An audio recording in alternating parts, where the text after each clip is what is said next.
Dipersembahkan oleh Sini gue yang megang pabrik-pabrik semua. Iya paham, tapi kan harga saya kasih aja lah dari saya lah. Enggak. Untuk kita kan mau. Kalau misalkan saya ajuin lagi, terus saya yang berbicara. Serah kalau gitu. Oke, tulis sama gua.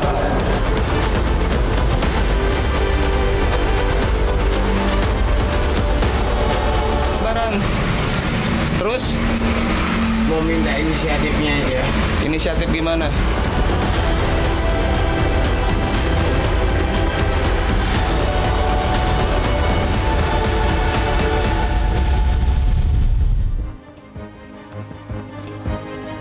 Pemirsa, di tengah keriaan masyarakat jelang Lebaran, ada saja peristiwa di negeri ini yang bikin geleng-geleng. Beredar video anggota sebuah ormas ramai-ramai mendatangi Dinas Kesehatan Bekasi diduga untuk minta THR. Kesal karena tidak bisa bertemu dengan Kepala Dinkes Bekasi, mereka ngacak-ngacak dan mengotori kantor Dinkes Bekasi. Peristiwa yang akhirnya viral di media sosial ini mendapat respons yang tak terduga dari Wakil Menteri Agama Muhammad Syafi'i.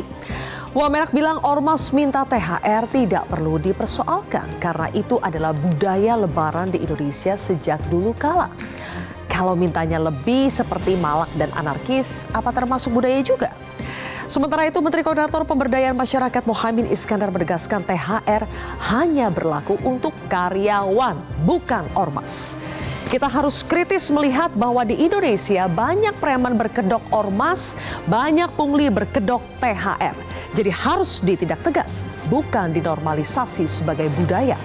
Pengusaha sudah sering berteriak menyuarakan ganasnya praktik palak THR yang mengganggu iklim bisnis dan investasi. Bagaimana perekonomian Indonesia mau tumbuh pesat kalau memberantas praktik premanisme masih anggot-anggotan? Inilah kontroversi selengkapnya musim palak THR bersama saya Zilvia Iskandar.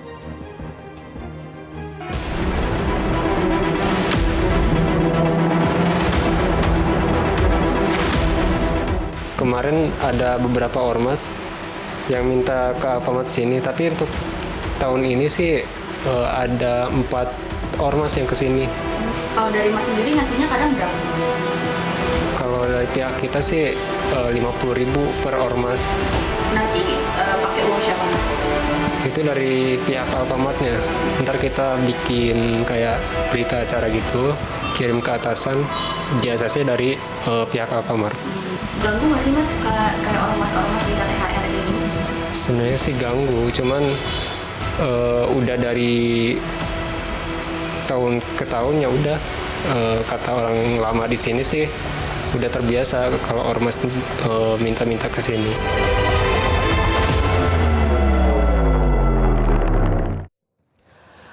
Baik, pemirsa, untuk membahasnya sudah hadir 4 narasumber di studio Metro TV. Di sebelah kanan saya adalah Wakil Ketua DPP Apindo DKI Jakarta, Nur Jaman. Selamat malam, Pak Nur Jaman. Terima kasih sudah hadir. Berikutnya ada Direktur Eksekutif Parameter Politik Indonesia, Adi Praitno. Mas Adi Prai, terima kasih sudah datang di Kontroversi. Selamat malam. Berikutnya juga ada staf ahli Kementerian Agama Iswan Disha. Selamat malam, Pak Iswan. Assalamualaikum. Berikutnya juga ada Wakil Ketua Komisi 3 atau Komisi Hukum DPR RI, Ahmad Saroni. Bang Roni, selamat malam. Selamat malam. Terima kasih sudah hadir di Kontroversi malam hari ini. Baik, saya akan langsung memperlihatkan kepada pemirsa ada satu lagi pernyataan yang cukup kontroversial dari pejabat publik kita. Kali ini datang dari Wakil Menteri Agama yang menanggapi soal banyaknya permintaan THR dari orang-orang yang mengaku sebagai ormas. Kita tampilkan bersama. Wamenak, Wakil Menteri Agama Republik Indonesia, tidak mempersoalkan ormas minta THR dan katanya itu budaya Lebaran di Indonesia sejak dulu. Jadi Pak Iswandi, Wamenak bilang ormas minta THR adalah budaya Lebaran yang tidak perlu dipersoalkan, padahal pengusaha di sini menjerit-jerit memprotes aksi itu. Kenapa Wamenak sampai bilang begitu? Begini. Ya. Baik, terima kasih. Saya perlu menjelaskan konteks ya. Kalau berita itu sebuah teks, kita bisa paham kalau kita memahami konteksnya. Kebetulan saat itu saya ada di belakang atau di sebelah Pak Wamenak ketika ditanya oleh wartawan. Kita harus bisa membedakan ormas minta THR adalah budaya dengan THR adalah budaya. Yang dimaksud oleh Wamenak saat itu adalah THR adalah fenomena budaya sejak zaman dahulu. Maksudnya THR? THR-nya. THR-nya? THR-nya, budaya, bukan ormas meminta. Kalau ormas meminta, apalagi dengan cara kekerasan, justru kita mengutuk sekeras-kerasnya. Sebuah tindakan kekerasan, apalagi meminta dengan cara kekerasan.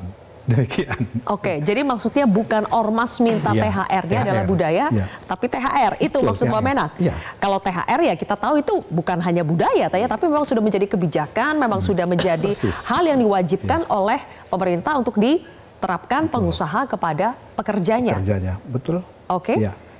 Dia sebut budaya karena memang kalau kita lihat, akar THR itu sudah ada sejak abad ke-16 di era Kerajaan Mataram Islam kuno.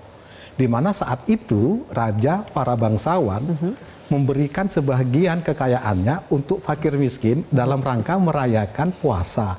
Bahkan dalam berbagai kisah atau cerita, THR itu diberikan kepada anak kecil yang berpuasa, dihitung itu. Misalnya per hari sebutlah 1.000. Kamu berapa hari puasa Ramadan kemarin? Kalau 10 hari 10.000. Itu dalam rangka berbagi kebahagiaan, dalam rangka mensyukuri sudah melewati suatu fase ibadah yang panjang dan berat. Apakah Pak Iswandi ingin mengatakan bahwa media yang salah tangkap, salah mengutip pernyataan dari Wamenak? Ya, kalau kita lihat itu muncul dari sebuah pertanyaan sebenarnya kan, bagaimana Pak tanggapan Bapak tentang fenomena ormas minta THR. Minta THR. Iya. Kemudian ada dua peristiwa pernyataan yang menjadi antara untuk menjelaskan konteks pernyataan Kemenak sebelumnya. Pernyataan di mana, wah kalau THR saya juga butuh, gitu kan. Ya, kita juga semua butuh THR. Bahkan Pak Menak saat itu melirik ke salah satu staf, ya, bagaimana Bu, ada nggak THR untuk kita ini? Jadi konteksnya kebutuhan sebagai sebuah kebiasaan pada masa lalu. Baru kemudian Menak menjelaskan, THR sebuah fenomena budaya yang sudah lama. Jadi merujuk ke pendapat sebelumnya, THR-nya bukan ormasnya. Demikian. Baik. Saya ingin minta tanggapan dari Mas Adi ketika mendengar jawaban dari Pak Iswandi seperti ini. Anda merasa ini adalah sebuah excuse atau memang mungkin ada yang tidak tepat dalam menerjemahkan konteks yang disampaikan oleh Wamenak? Ya, sebenarnya kalau mau jujur, baru kita dengarkan malam ini yang dimaksud dengan THR itu adalah sebagai sebuah budaya, itu kan baru diklarifikasi hari ini. Sehari dua hari ini adalah semacam pembiaran ataupun menganggap bahwa memaksa meminta THR itu adalah perkara kebudayaan di kita. Saya selalu mengatakan THR itu kan sangat identik dengan budaya Islam. Ada satu dalil yang mengatakan al-yadul ulya khairum min yadi syufla. Jadi tangan di atas itu Zilvia lebih baik dengan tangan yang di bawah. Jadi dalam konteks itulah kemudian wajar pernyataan Pak Wamenak beberapa waktu yang lalu itu dibully oleh publik. Nah per hari ini statementnya clear. Jadi bukan minta THR-nya yang dianggap budaya, tapi memberikan THR kepada pihak-pihak yang kekurangan, kelompok-kelompok yang dianggap du'afa dan lemah itu menjadi penting. Tidak perlu jauh-jauh sebenarnya. Kalau THR itu kan memang selama ini ada yang sifatnya kewajiban, instansi-instansi pemerintah, ataupun misalnya seperti perusahaan, itu kan harus memberikan tunjangan kepada karyawan. Tapi kan yang kita bicarakan bukan itu. Ada pihak-pihak tertentu, ada ormas tertentu yang mengatasnamakan minta THR tapi gayanya seperti preman. Ya. Di mana-mana yang disebut dengan THR itu sukarela, lillahi ta'ala dan ingin masuk surga. Ingin berbagi apa yang dimiliki dengan pihak orang lain yang kurang berpunya. Kalau yang kita tampilkan dari tadi, maksa-maksa, ngotot-ngotot, bahkan menggunakan senjata tajam, saya kira ini bukan THR, ini praktek premanisme. Bagi saya, THR itu hanya sebuah istilah dengan untuk bagaimana mereka itu menformalkan sebuah intimidasi dan pemalakan secara kasar.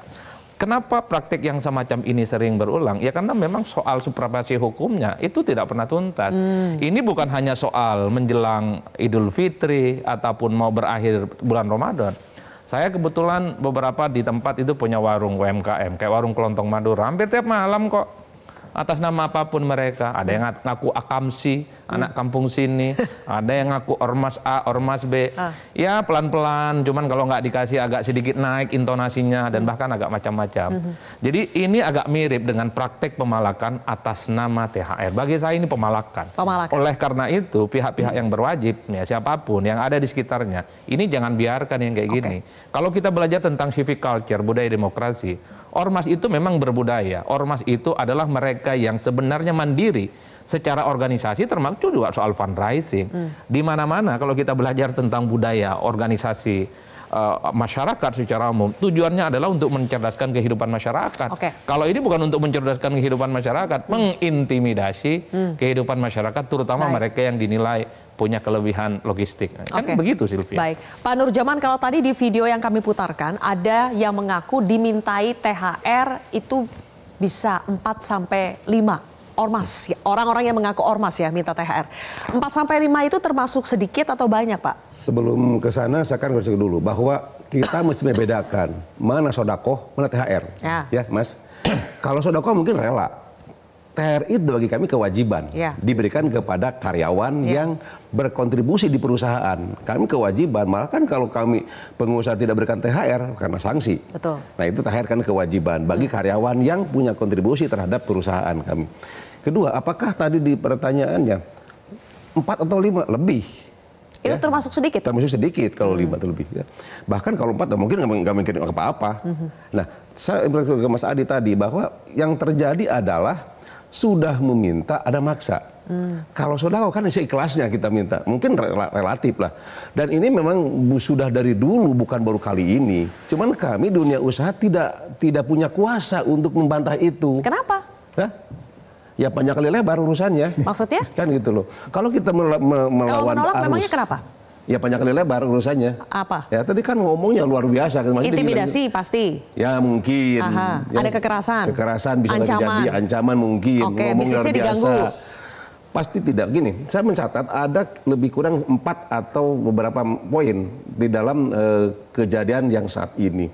Satu, kita kalau ada seperti ini di dunia usaha tentunya tidak akan rasa nyaman, akan hilang rasa nyaman berusaha.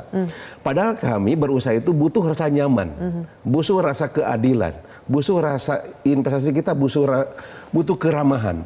Kalau terjadi seperti ini maka investasi kita tidak akan nyaman.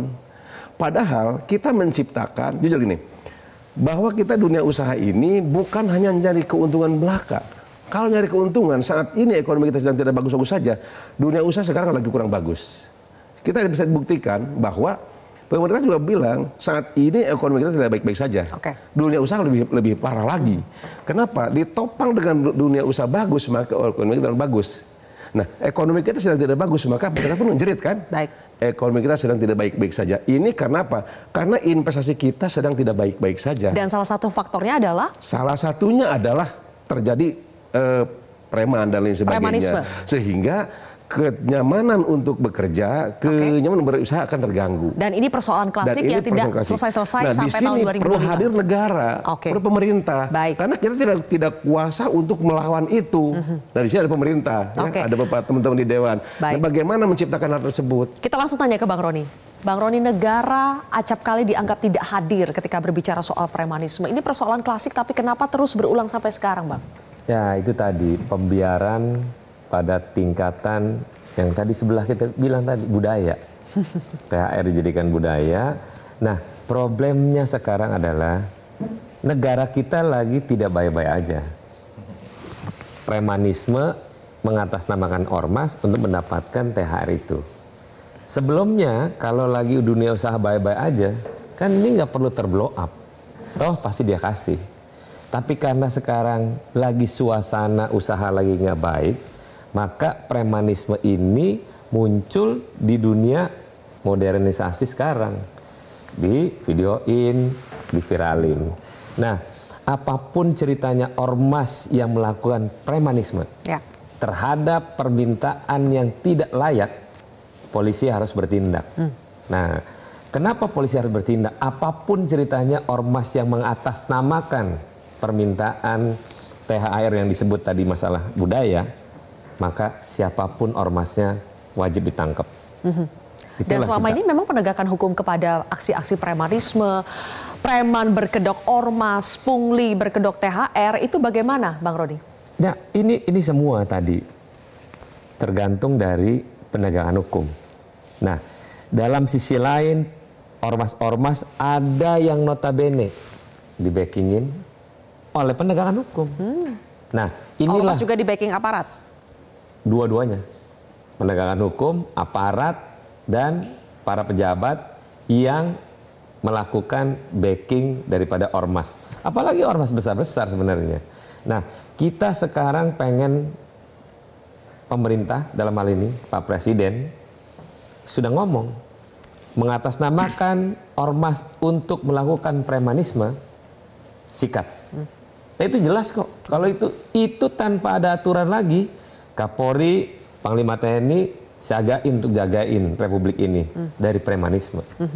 Sebetulnya tanpa perlu perintah Presiden harusnya sudah berlangsung begitu saja ya, dijalankan karena memang aturannya harus ditegakkan. Ada kekuatan lah. Kalau Presiden udah ngomong, diartikan oleh Kapolri dan Panglima TNI untuk pengamanan. Coba kita dengarkan nanti ada Kapolres Bekasi, Polda Metro Bekasi yang akan bergabung bersama kita karena salah satu wilayah yang ditengarai banyak aksi premanisme berkedok minta THR itu adalah di wilayah Bekasi. Nanti kita akan tanyakan bagaimana penegakan hukumnya sesaat lagi.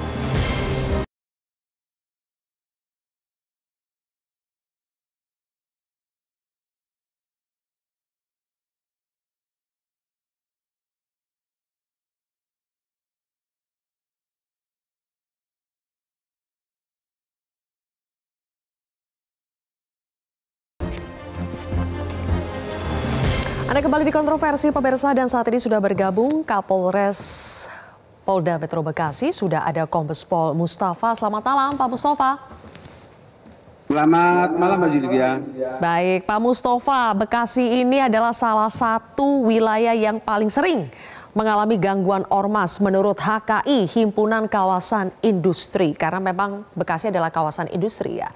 Jadi Pak Mustafa, sampai hari ini ada berapa kasus pemerasan berkedok THR yang ditangani oleh Polres Metro Bekasi? Selamat malam Mbak Julivia. Jadi selama bulan suci Ramadan, kita ada 3 peristiwa yang sementara ini kami tangani. Dari 3 peristiwa itu hanya 2 yang diduga berkaitan dengan orang meminta tunjangan hari raya. Kalau peristiwa yang pertama hanya tentang salah satu orang yang menghalangi tentang pendirian posko Lebaran. Itu hanya berkaitan dengan dia bekerja sebagai tukang ojek, merasa terganggu dengan pendirian posko. Kemudian yang kedua, peristiwa yang di Dinas Kesehatan Pemda Bekasi, ada salah satu ormas yang beberapa kali mencoba bertemu dengan kepala dinas, namun tidak pernah bertemu, sehingga pada saat itu beberapa ormas itu melemparkan tempat sampah ke depan pintu Dinas Kesehatan dan salah satu orang melakukan perbuatan yang seolah-olah menghina dan mengejek pegawai Dinas Kesehatan. Tujuan minta bertemu kemudian peristiwa yang ketiga apa Pak Mustafa? Mau minta THR ya? Siapa? Tujuan untuk minta ketemu dengan kepala Dinkes itu apa? Mau minta THR? Tujuannya belum tersampaikan. Yang jelas sudah 3 kali ormas tersebut ingin bertemu dengan kepala Dinas Kesehatan Pemda Bekasi. Namun 3 kali mencoba bertemu tidak pernah ditanggapi sama Dinas Kesehatan Kabupaten Bekasi. Ini terkonfirmasi bahwa betul ini adalah ormas Pak, ormas yang tercatat? Mereka terdaftar sebagai ormas yang ada di Kabupaten Bekasi, Mbak Sylvia. Oke. Kemudian kasus yang ketiga?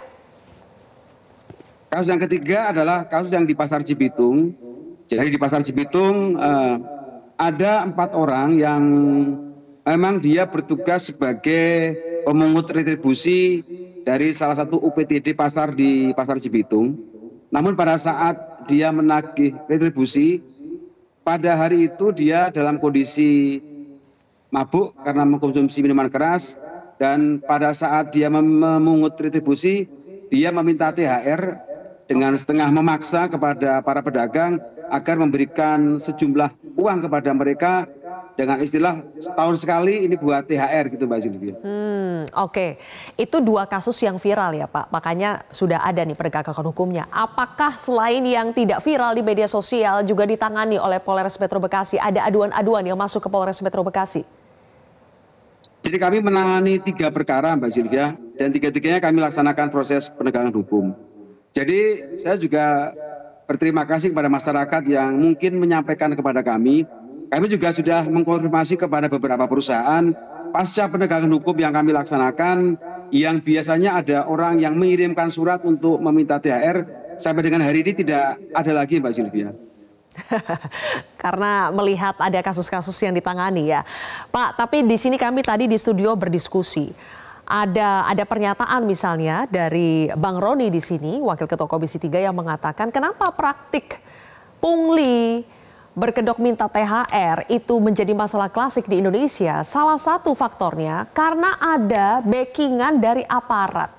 Aparat membackingi ormas, kemudian juga ada pejabat publik yang membackingi ormas. Apa tanggapan Anda soal adanya dugaan aparat membackingi ormas? Terima kasih Mbak Zilvia. Kalau berkaitan dengan ada di Bekasi, kurang lebih saya 4 bulan menjabat Kapolres Metro Bekasi. Baru pada bulan suci Ramadan atau bulan puasa ada informasi tentang permintaan tunjangan hari raya Mbak Zilvia. Selama ini, selama sebelum bulan puasa juga tidak ada yang sifatnya mereka mendatangi ataupun meminta THR kepada instansi pemerintah ataupun kepada perusahaan-perusahaan. Toh kalau ada dari awal sebelum puasa, kami pun sudah membuat pengumuman, membuat flyer di media sosial. Kami pun sudah bersama-sama dengan Pak Gubernur Jawa Barat menyampaikan, kami larang, kami sampaikan, kami menghimbau kepada seluruh perusahaan yang ada di Bekasi untuk tidak melayani kepada siapapun, ormas siapapun ataupun perorangan yang memaksa kepada perusahaan untuk minta tunjangan hari raya, Mbak Zilvia. Oke. Dan harusnya aparat itu membackingi mereka yang merasa terancam oleh praktik-praktik pungli seperti ini. Tapi Bang Roni, apa sih kenapa Anda bilang bahwa selama ini suburnya praktik premanisme, pungli, berkedok minta THR itu subur? Ya salah satunya karena backingan aparat. Apakah memang ada bukti yang mendasari itu Bang Roni? Buktinya nggak kelihatan. Kalau kelihatan kan udah pasti ditangkap tuh. Nah Pak Mustafa, Bapak di daerah sana, di dalam acara ini, jangan penakut juga, jangan cuma melarang. Bila mana ada yang sudah mulai bergerak premanisme, tidak perlu lagi laporan, tangkap aja langsung. Karena mereka-mereka itu memanfaatkan ruang yang pasti mereka punya backing. Tidak punya backing nggak mungkin seberani itu. Satu contoh misalnya, ada yang saya nggak tahu, lupa namanya Cikiwul apa gitu ya. Jagoan Cikiwul. Jagoan Cikiwul. Dengan bergaya sebegitu beraninya. Melet-melet ke kamera ya. Iya, dengan seolah-olah dia itu adalah jagoan gitu. Dan akhirnya setelah ditangkap juga udah kemayu lagi diem. Nah inilah bentuk bahwa polisi pengayom masyarakat yang bisa melindungi dari para pengusaha yang ada di daerah. Apalagi Bekasi. Ya. Ini kan memang sentralnya pabrik itu di Bekasi. Memang agak berat Kapolres Pak Mustafa ini bekerja di sana pasti. Apalagi dalam tahapan menjelang hari raya. Nah kiranya dengan kekuatan yang Pak Mustafa ada, Pak Mustafa harus menjadi orang yang memang mengayomi masyarakat dan para pengusaha di sana. Karena di sanalah sentral daripada pabrikasi apa yang menjadi roda ekonomi di Indonesia ini. Pesannya itu aja dari saya. Jadi jangan selalu menunggu laporan ya. Jangan. Kalau kan memang sudah ada indikasi, tindak saja. Pak Kapolri kan udah menyampaikan untuk menerima laporan melalui media sosial yang sangat mudah. Maka itulah harus interaktif Kapolresnya. Baik. Pak Mustafa mau menanggapi apa yang disampaikan oleh Bang Roni? Terima kasih Mbak Zilvia. Jadi kalau kami di Bekasi, kami sudah door to door kepada perusahaan yang selama ini kami dapat informasi katanya sering datangi ormas. Kami langsung mendatangi semua perusahaan yang ada di Bekasi. Kami menyampaikan pertama adalah kepada pemilik perusahaan untuk tidak menanggapi bila mana ada orang yang meminta tunjangan hari raya, Mbak Zilvia. Kemudian kedua, ya tadi kami sampaikan 3 penegakan hukum yang kami laksanakan. Alhamdulillah sudah kami rasakan banyak imbasnya karena setelah kami penegakan hukum, kami mencoba mengkonfirmasi kepada beberapa perusahaan yang biasanya mendapatkan surat permintaan THR, didatangi. Sampai hari ini pasca penegakan hukum tidak ada lagi surat ataupun permintaan tunjangan hari raya yang diminta secara langsung, Mbak Zilvia. Oke, jadi ada efek jera di situ. Pak Nurjaman, pengusaha itu biasanya tidak berani melapor atau sudah sering melapor tapi penegakan hukumnya melempem?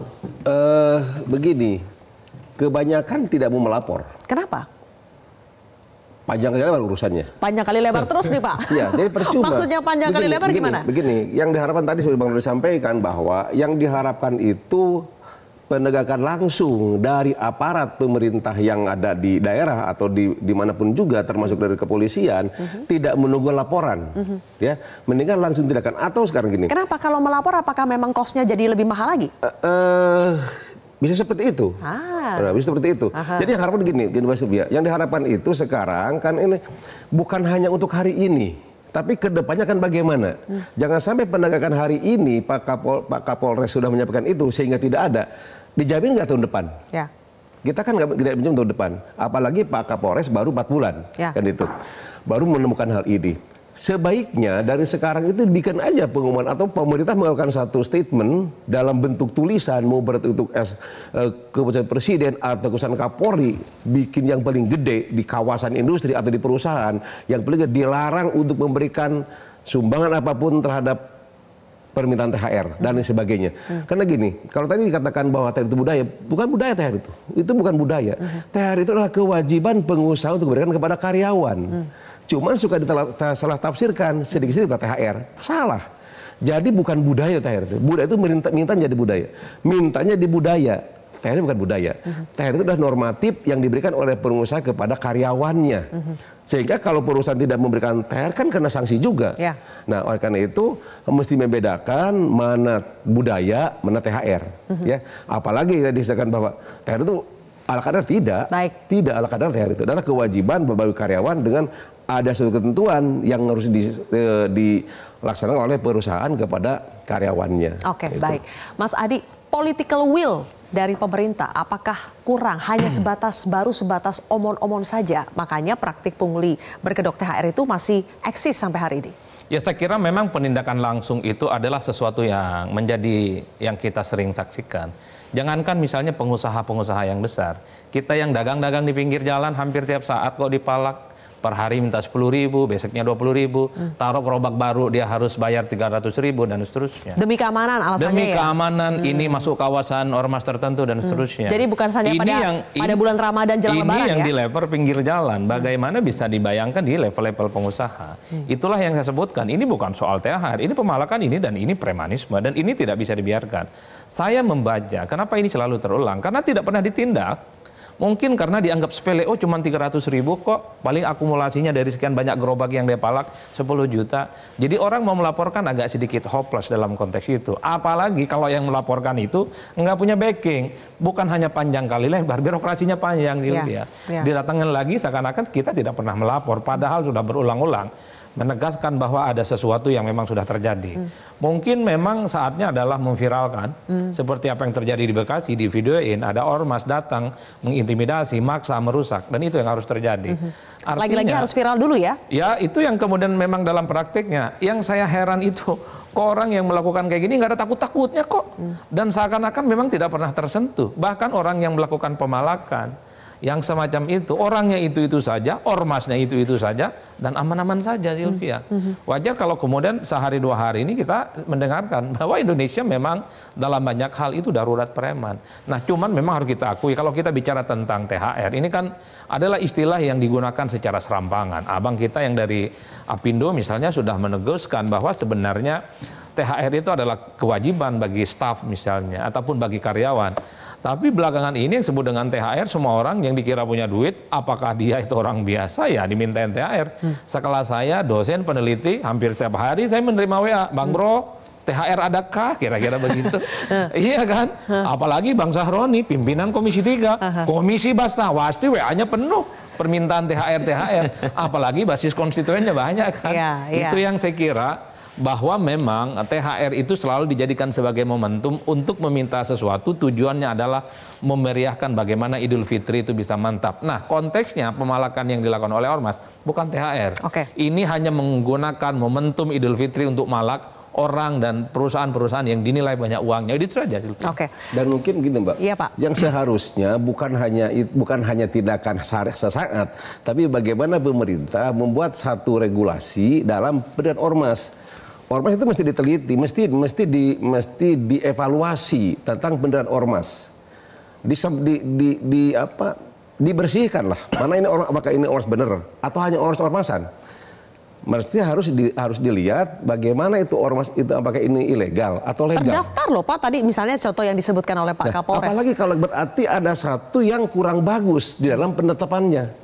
Dari mana sumber ormas itu? Kan mendirikan ormas itu harus ada sumber dananya. Dari mana dia mencari sumber dananya? Apakah memang dari itu? Jangan-jangan ormas berdiri untuk mencari penghidupannya dari malak, itu kan salah. Ya. Nah, artinya pendirian ormas itu harus dievaluasi kembali oleh pemerintah tentunya.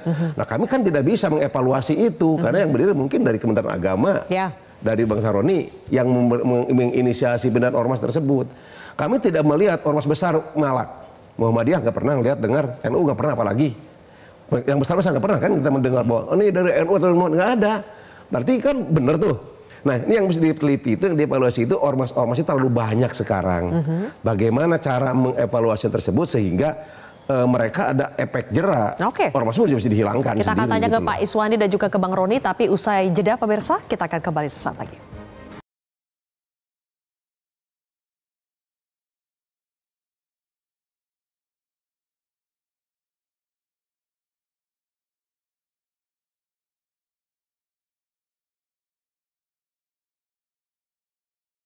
Pengen tahu, gua jagoan yang megang kikiwul. Iya, Pak. Ada nih gua nih. Iya, paham. Paham. Masa gua banyak. Iya, paham. Saya juga.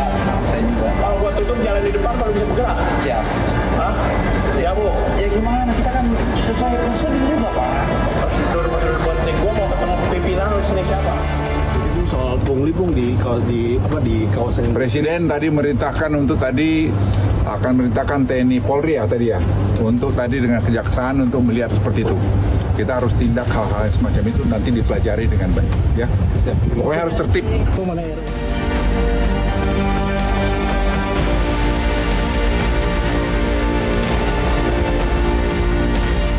Keras untuk bikin proposal.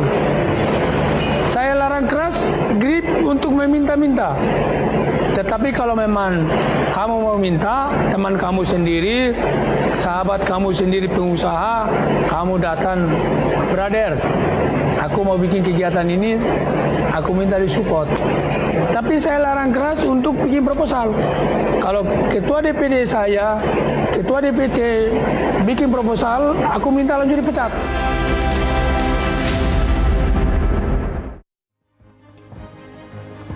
Kembali lagi di kontroversi pemirsa. Pak Iswandi, tadi dari Pak Nurjaman mengatakan harusnya ada evaluasi kepada ormas-ormas. Dan salah satu yang memberikan rekomendasi maupun evaluasi itu ada di Kementerian Agama, terutama untuk ormas keagamaan.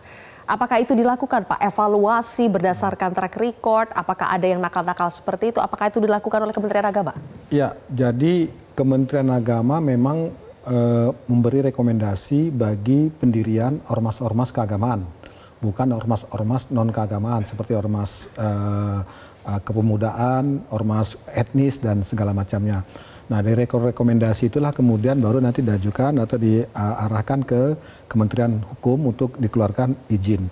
Nah, dalam konteks itu memang ada semacam anggaran pembinaan untuk ormas-ormas itu, misalnya untuk muktamar, untuk kongres, untuk apa segala macam, dan itu resmi, resmi melalui sebuah pengajuan. Kemenak yang memberikan ke mereka. Ya, itu nanti melalui kajian-kajian tertentu yang kira-kira besar dan teknis pemberian segala macamnya, bantuan sifatnya. Oke, biasanya ormas keagamaan mengajukan proposal untuk mendapatkan uang pembinaan itu. Tapi itu konteksnya bukan THR ya, ini program-program kegiatan yang menunjang dan relevan dengan program-program kegiatan kementerian. Ini jalur resmi lah ya, jalur untuk resmi. minta dana ya, dan itu bukan THR. negara. Dan itu bukan THR itu ya. Nah, sehingga kalau mau dievaluasi sebenarnya dalam konteks THR nggak ada yang bisa dievaluasi. Sebab sejauh ini yang kami cermati belum ada ormas keagamaan yang meminta THR, apalagi memaksa meminta THR. Tapi ada mekanisme untuk mengawasi nggak dan menerima laporan misalnya dari masyarakat kalau ada? Oh, belum sampai ke situ karena belum ada kasus ini, Mbak. Ya, sebelum ada kasus, Pak. Mekanisme pengawasannya apakah ada? Ya, selama ada laporan kita proses. Oke, harus melapor dulu. Ya, begitu. Nah, saya juga tadi ingin menambahkan sedikit, kalau tadi Bang Nurjaman bilang ini bukan budaya, ada betulnya juga kalau kita lihat THR dalam konteks hari ini.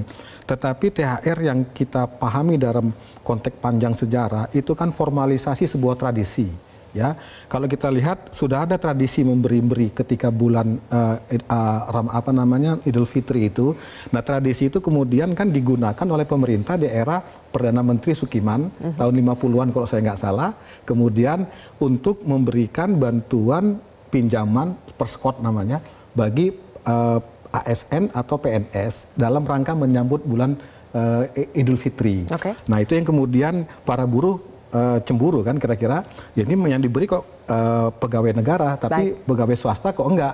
Itu yang kemudian muncullah istilah THR tahun 94 itu. Nah, jadi THR hari ini sebenarnya formalisasi dari selain sebuah kontroversi tradisi. THR itu adalah budaya atau ormas THR, ormas minta THR itu adalah budaya. Ada satu lagi pernyataan dari Kementerian Agama yang harus saya tanyakan nih Pak. Boleh dimunculkan teman-teman ketika Kemenak mengatakan minta THR itu harus proporsional. Ini konteksnya adalah ketika ormas minta THR itu harus proporsional.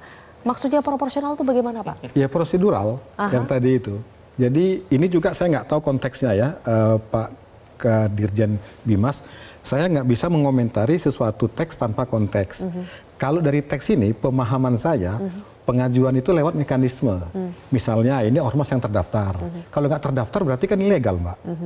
Karena nanti setiap Rp1 pun uang negara yang diberikan sebagai bentuk bantuan keagamaan itu kan harus dipertanggungjawabkan. Nah itu salah satu yang saya sebut proporsional lewat sebuah mekanisme prosedur-prosedur yang sudah sesuai dengan peraturan. Tapi Pak Nurjaman, menurut Anda mau itu sesuai prosedur atau tidak, THR, bagi-bagi THR kepada ormas itu wajib gak sih buat maksudnya rela tidak pengusaha melakukan itu? Kan rela itu kewajibannya adalah membayar THR kepada pekerja. Jadi kalau mau itu prosedur tidak apakah itu rela buat pengusaha untuk mengeluarkan THR tambahan seperti itu? Bukan rela tidak rela, ya. Masalahnya adalah bentuk atau cara memintanya seperti apa. Mau minta boleh saja sih nggak masalah. Apakah diberikan atau tidak itu urusan kami. Betul. Kan, betul. Tetapi caranya harus benar. Kalau tadi Pak dari Kemenang menyatakan proporsional itu kurang pas juga ya proporsional. Artinya seolah-olah melegalkan untuk THR asal proporsional itu juga nggak bagus. Itu artinya kalau begitu asal proporsional caranya apa? Bersurat artinya harus memberi kan. Nah yang dikhawatirkan ini konteks komunikasi harus benar. Jangan asal menyampaikan, tetapi akan berdampak luar biasa. Nah, kalau kami dunia usaha, karena kan tadi disampaikan bahwa permintaan THR dari tahun ke tahun sudah biasa, sudah ada. Tetapi kan tidak seperti ini. Nah, urusan kami memberikan itu urusan lain, atau enggak urusan biasa saja. Tetapi jangan ada pemaksaan lah seperti begitu. Kalau kami ada gini, yang lucunya kami belum memberikan THR kepada karyawan, ini udah minta. Kan ini yang lucu gitu loh. Ini yang harus dibenahi oleh kita semuanya lah. Tidak mungkin kami membenahi sendiri. Kami belum membayar THR, ini sudah minta duluan. Kami berada proses dan sebagainya. Akhirnya bingung mas mana berikan. Nah, hal ini yang mesti kita tadi sampaikan. Evaluasi harus benar-benar harus dilakukan oleh pemerintah. Kami tidak mungkin bisa mengevaluasi ormas ya. Dan baru tahu sekarang saya bahwa ormas itu ternyata di berbagai hal juga ada boleh berdiri. Ini urusannya Kemenag, ini urusannya di Kemendagri dan lain sebagainya. Nah sebaiknya mungkin mungkin di sini ada Bang Roni menginisiasi bahwa pendirian ormas itu adalah harus satu atap supaya jelas evaluasinya. Jangan evaluasinya per sektor nanti repot ya. Kemenag mengevaluasi harus satu atap supaya jelas dan tidak sembarangan mendirikan atau mengizinkan ormas tersebut. Singkat Bang Roni. Perlukah diperketat lagi regulasi untuk mengawasi ormas-ormas yang nakal, suka minta pungli? Perlukah ada regulasi atau mekanisme pengawasan yang lebih ketat? Gini aja. Kan yang sudah ada, yang existing nih, ormas itu kan berulah. Polisi tangkap dulu. Apa ormasnya? Tutup. Yang berulah lagi, tangkap, tutup. Udah, itu aja dulu sekarang. Sekarang mau bikin regulasi apapun, yang tadi Pak Nurjaman bilang, harus ada satu wadah. Percuma juga Pak Nurjaman. Republik ini itu banyak birokrasinya. Nggak ada untungnya untuk bikin satu wadah, ngurusin ormas. Sekarang bagaimana mekanismenya? Menteri Hukum, bila mana ada pengajuan ormas, sampai ke Menteri Hukum, coret. Udah itu aja, nggak ada yang lain. Percuma kalau akhirnya bikin satu wadah, sedangkan Menteri Hukum pada saat pengajuan, ada juga kelompok yang meloloskan ini. Nah, kita kelompok di bawah nih. Nah, yang paling gampang sekarang, tangkepin dulu yang bermasalah itu, udah tahu nama ormasnya, tutup. Nah, itu paling gampang untuk sekarang. Dihilir ya? Setelah itu, setelah lebaran, nanti baru dievaluasi lebih jauh. Ormas tapi nanti mana? ada alasan, itu kan bukan ormas, itu oknum. Hanya oknum. Kalau oknum dia ada tanda KTA-nya, jelas, tangkep, copot itu ormasnya. Gampang kok, kalau mau dengan mudahnya kok. Nggak Coba perlu ya. repot. Menurut Bang Roni gampang, menurut Pak Nurjaman itu panjang kali lebar. Panjang. Coba kita tanya ke Pak Kapolres lagi. Pak Kapolres, Pak Mustafa, masih bergabung Pak Mustafa? Ya, dari tadi mendengarkan ya perbincangan kami ya. Ada satu pernyataan yang tergelitik saya mendengar ya Pak Mustafa. Kalau pengusaha itu dikit-dikit melaporkan ke polisi, justru panjang kali lebar urusannya karena bisa saja pungli yang diminta ormas itu pindah. Diduga polisi juga ikut bermain di situ. Bagaimana itu Pak Mustafa? Jadi gini Mbak, kami sudah membuktikan bahwa penegakan hukum yang ada di Bekasi sangat dirasakan oleh para pengusaha yang ada di Kabupaten Bekasi. Karena apa? Kami sudah melaksanakan survei ataupun mendatangi kembali kepada perusahaan bahwa pungli tidak ada. Tapi kalau berkaitan dengan penegakan hukum, pasti jelas, sangat jelas perintah Bapak Presiden tentang penegakan hukum, Pak Kapolri, termasuk kami di Provinsi Jawa Barat, Bapak Gubernur juga sudah sangat tegas agar tidak melalui dari penegakan hukum terus kami laksanakan, Mbak Sylvia. Oke. Setidaknya untuk wilayah Bekasi, Pak Mustafa, bisakah dijamin ketika ada pengusaha yang melapor mereka dimintai pungli oleh para preman ini, tidak akan ada pungutan lagi yang harus mereka keluarkan untuk memperlancar proses penyelidikan hukumnya di kepolisian? Kami sangat menjamin, Mbak Sylvia, karena kami sendiri yang malah door to door kepada para pelaku usaha. Kami menjamin bahwa bila mana ada gangguan, bila mana ada aduan, kami akan yang mendatangi perusahaan, Mbak Sylvia. Tidak ada pungutan lagi ya, Pak? Pak Mustafa, saya potong dikit. Nanti Pak Mustafa anggotanya bikin satu hotline yang untuk disebarkan seluruh pengusaha itu. Bila mana ada oknum atau ormas yang meminta lagi, langsung telepon ke anggotanya Pak Mustafa. Segera untuk menindaklanjuti, tangkap, benarkah dia yang bersangkutan memiliki KTA. Saat itu juga Pak Mustafa langsung blacklist itu perusahaan dengan mendasari bikin surat ke Menteri Hukum. Mungkin itu lebih baik kali. Baik, Pak Mustafa boleh ditanggapi nanti ya. Kita harus jeda lagi, pemirsa, kontroversi akan kembali sesaat lagi.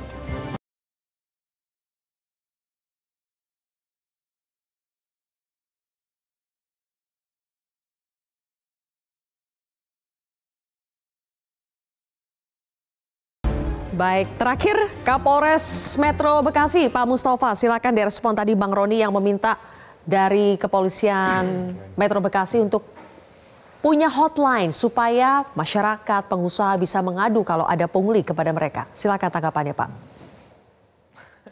Terima kasih, Mbak Gilvia. Jadi berkaitan dengan hotline Polres Metro Bekasi, kami juga sudah menyiapkan nomor telepon yang sudah kami sebar ke masyarakat, Mbak Sylvia. Jadi patroli yang kami laksanakan door to door ke perusahaan, kami mencoba mengantisipasi dari sebelum Ramadan karena ini sudah menjadi atensi Bapak Kapolri dengan program Beyond Trust Presisi Bapak Kapolri tentang pencegahan premanisme. Jadi jauh sebelum puasa, kami sudah melaksanakan sosialisasi nomor aduan masyarakat yang ada di Kabupaten Bekasi bila mana ada masyarakat atau ormas yang meminta-minta ke perusahaan ataupun kepada lembaga-lembaga tertentu, Mbak Sylvia. Oke, berarti penegakan hukum tidak hanya pada saat musim lebaran ya Pak, tapi akan seterusnya dijalankan di sana ya? Iya Pak, karena kami melaksanakan dari jauh-jauh sebelum lebaran, Mbak Sylvia. Oke, baik kalau begitu. Terima kasih Kombes Pol Mustafa telah bergabung bersama kami di kontroversi hari ini. Terima kasih Bapak. Dan Mas Adi Pride. Terakhir, kalau judul kita adalah musim palak THR, sebetulnya ini tidak hanya terjadi pada saat musim lebaran ya. Soal palak memalak ini, aksi premanisme pungli ini, tapi sepanjang tahun, kapanpun itu.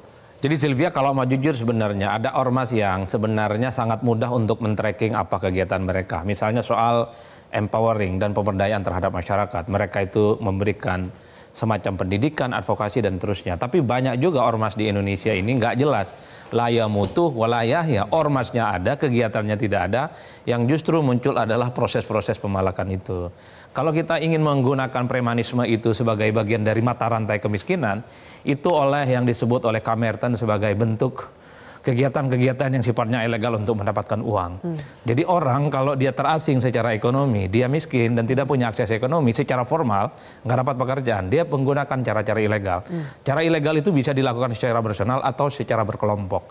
Jadi dalam konteks begitu banyak ormas kita, yang dalam banyak hal memang meresahkan, momen apapun digunakan, bukan hanya soal Ramadan, Agustusan lah, Maulid Nabi lah, bawa proposal yang sama, tapi sifatnya intimidatif. Bagi saya, negara kita ini udah tak ada cerita. Yang kayak gini bubarin kok. HTI dan FPI saja bisa dibubarin dalam sekejap. Masa ormas yang rada-rada remeh-temeh gini itu dibiarkan? Menurut saya ya. Ini menurut saya cukup meresahkan. Kita nggak mau dipimpin dan setiap hari kita itu melihat bagaimana premanisme itu sering terjadi. Oke, kita lihat mudah-mudahan pemerintah kali ini di pemerintahan Prabowo dengan semua jajaran di bawahnya, kita akan lihat apakah bisa berani untuk menyikat persoalan-persoalan premanisme yang terjadi di negeri ini. Terima kasih Mas Adi Pray, Pak Nurjaman, Bang Ahmad Syaroni, dan juga Pak Iswandi. Terima kasih sudah bergabung bersama kami di Kontroversi hari ini. Pemirsa, THR adalah hak pekerja, bukan hak preman berkedok ormas. Jangan menormalisasi sesuatu yang buruk, apalagi menjadikannya sebagai budaya kita. Sekian Kontroversi pada malam hari ini. Saya Zilvia Iskandar, pamit undur diri.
Jelajahi cara baru mendapatkan informasi. Download Metro TV Extend sekarang.